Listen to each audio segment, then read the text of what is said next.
ಅಂತ ಇದೆ. ದಯವಿಟ್ಟು ತಾಯಂದ್ರು ಮುಂದೆ ಕೂತಿದ್ದೀರಿ.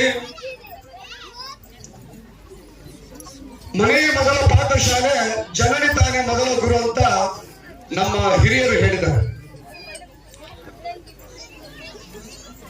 ವಿಜಯನಗರ ಸಾಮ್ರಾಜ್ಯದಲ್ಲಿ ಪ್ರೌಢದೇವರಾಯ ಆಳ್ವಿಕೆ ನಡೆಸುವಾಗ ಒಬ್ಬ ಲಕ್ಷ್ಮೀಧರ ಮಾತ್ಯ ಅಂತ ಹೇಳಿ ಮಂತ್ರಿ ಇದ್ರು. ಅವರು ಒಂದು ಕಡೆ ಶಾಸನದಲ್ಲಿ ಹೇಳ್ತಾರೆ,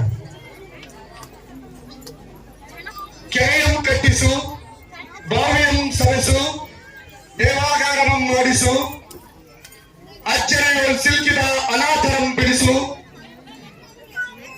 ನಂಬಿದವರಿಗೆ ಇಂಬು ಕೊಡು, ಮಿತ್ರರಿಗೆ ಇಂಬುಗೈ, ಸೆರೆಯೊಳಗಿರುವವರನ್ನ ಬಿಡಿಸು, ಇಂತೆಲ್ಲ ತಾನೆರೆದ ಹಾಲೆರೆ ಒಂದು ಕಿವಿಯೋಳುತ್ತೇನೆ.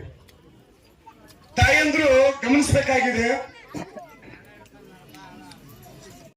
ಹೇಳಿದ್ರು ಸ್ನೇಹಿತರು, ಯಾರಿಗೂ ಯಾವ ದೌಲತ್ಗೂ ಹೆದರೋದಿಲ್ಲ, ಹೆದರಬೇಕಾಗಿರೋದು ಅವರ ಜ್ಞಾನಕ್ಕೆ ಅಂತ. ನಿಜಕ್ಕೂ ಅದು 100ಕ್ಕೆ 100 ಸತ್ಯ.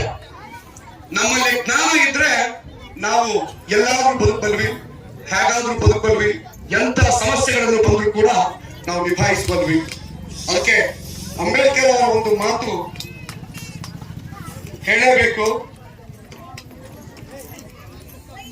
ಮೌಢ್ಯ ಹಾಗೂ ದುಶ್ಚಟ, ಈ 2 ಅನಿಷ್ಟಗಳು ನನ್ನ ಜನರನ್ನು ಪ್ರಜ್ಞಾವಂತರಾಗಲು ಬಿಡುತ್ತಿಲ್ಲ.